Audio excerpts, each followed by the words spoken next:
Welcome back to the show. Stephen King is the best-selling author of such books as Carrie and The Shining, both of which were made into old-fashioned movie thrillers. His other horror novels include The Stand and Salem's Lot, which became a TV special.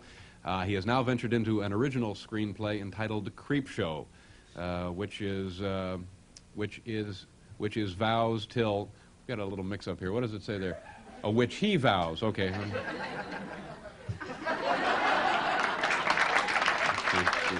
Which he vows. Oh, I'm sorry. Okay. Which he vows will make his audience crawl out of the theater. There you go. Which you have this man's personal guarantee that you're going to be crawling out of the theater. That's the essence of this. Please meet this assuming young man who makes his living frightening people, Stephen King.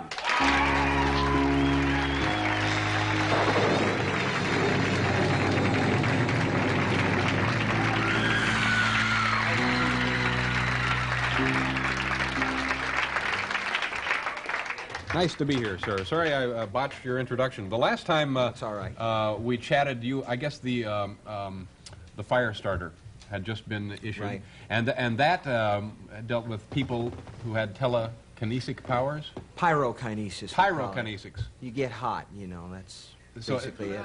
And that means you can start fires just by thinking about them. Well, it really apparently happens. I don't know why we're talking about this, but people do burn up, you know, and I'm asked often where I get my ideas. I got that one from the National Enquirer, which for years it's run stories about people who just burn up, and there's a lot of spot heat, and you don't even get that much heat if you're cremated, where there's a guy that has to break up your bones with a rake after you go through. You know, they turn on the pilot light. This is when you get cremated. We're a lot tougher than we think, but these people just, they go up. But that's not, I mean, they're not having telethons for this. It's not a real, you know, it's... Not yet, I don't think so. But have you ever witnessed this or witnessed any kind Jerry's kids, I just flashed on them. I'm sorry. Go ahead. Have you ever witnessed something like that happen? Somebody move something with their mind or start a fire or anything? I saw a lady bend a key once, in all seriousness. Mm-hmm. This was just after Carrie, which had to do with, you know, objects moving, telekinesis. And there was a lady in my home state who said, you ought to go and check this woman out. She was a hairdresser in a beauty parlor in Brunswick, Maine. So, okay, I went down and saw her, and she's about 55, very pleasant, and she said, oh, yes, you're the young man who wrote the book, you know. And she said, do you have a key that you don't need anymore? And I said, yeah, I had an old apartment key, and it, like that, in her hand. She just placed it in her hand and bent it without... Maybe it was a trick, you know. I'm fooled by Doug Henning and all the magicians. Yeah. My son fools me with the old, you know, water in the glass trick. But it happened. Yeah. I saw it happen, and if it was a trick, she was a very strange magician living and working in Brunswick and 50. A couple of nights ago, we had Gahan Wilson on the show, the cartoonist who is does wonderful things, but very peculiar. Yeah. And he said that he thinks that he got a very odd start in life. He was actually born dead and had to be brought back to life, and he thought that left him with a peculiar outlook. Do you have anything like that in your background that would... No. Set you on this road? No, I was a live birth. I was pulled out with a forceps, you know, like that. But I know Gahan, and Gahan's warped. But did you have... He's great, but he's really warped. Did you have a normal childhood?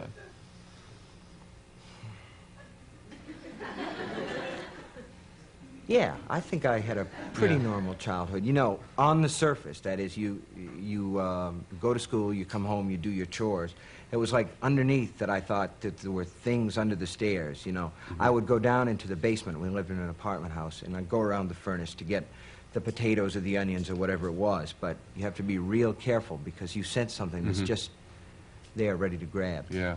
Yeah. But you hide it because then people think that you're warped. Yeah. Now this motion now picture... everybody knows. I'm sorry.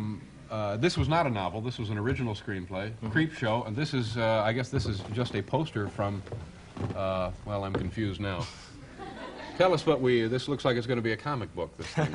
Yeah, it was based on, I'm doing it with George Romero, who did, Night of the Living Dead and Dawn of the Dead, and we were both scared to death by these comic books when we were kids, the ECs, the horror comics, the things your mother would take away from you. Yeah. And that's what it's based on. And I read that that's Night of the Living Dead is your favorite movie? I like that. That was the dead people that wander through the mall. Yeah. George is a ferociously talented director, and I think we got something cooking in this movie. Now you're also in this film, Yeah. aren't you? Do we have a scene of you in? There I am. Yeah, here you are. Something has gone wrong here.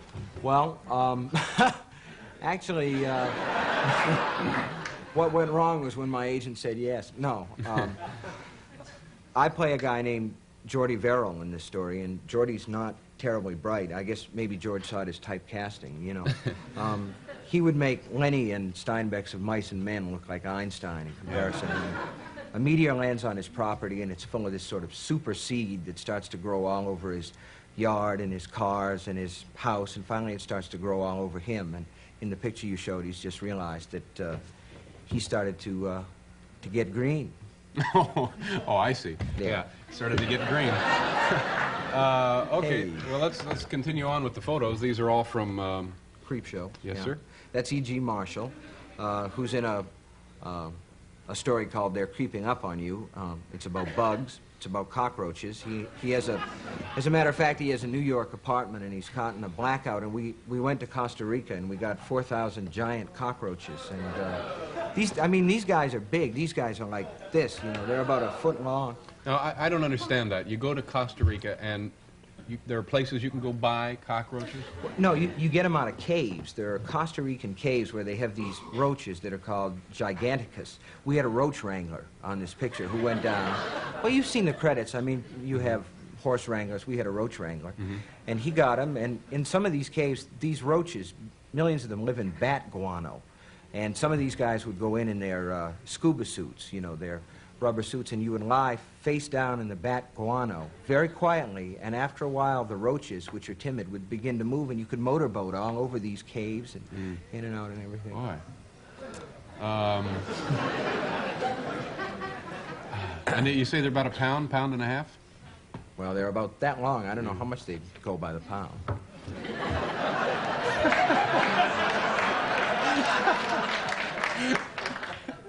What does this have anything to do with the picture?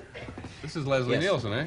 It's Leslie Nielsen and Ted Danson, who is in Body Heat and the Choir Boys. He's the one that's just sticking up here. Mm-hmm. Leslie plays a Hollywood producer who catches his wife cheating and takes his wife and the lover and buries them in the sand below the high tide line, and then videotapes the proceedings. Mm-hmm.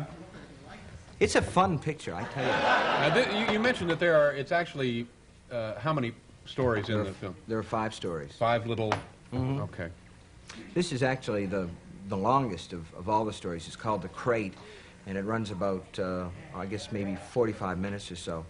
And it's about a janitor and a couple of faculty members who are played by Hal Holbrook and Fritz Weaver, who find a thing under the stairs.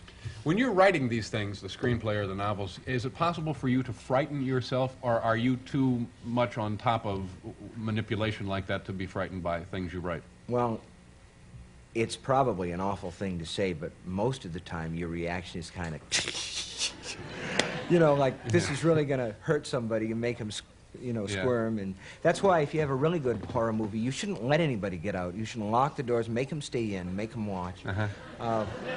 Make them beg and crawl and wait for it to be over. Now, I've scared myself a couple of times, but mostly what you feel is, you feel good. You feel when like were you you're doing your scared? job. What things did you do that scared you?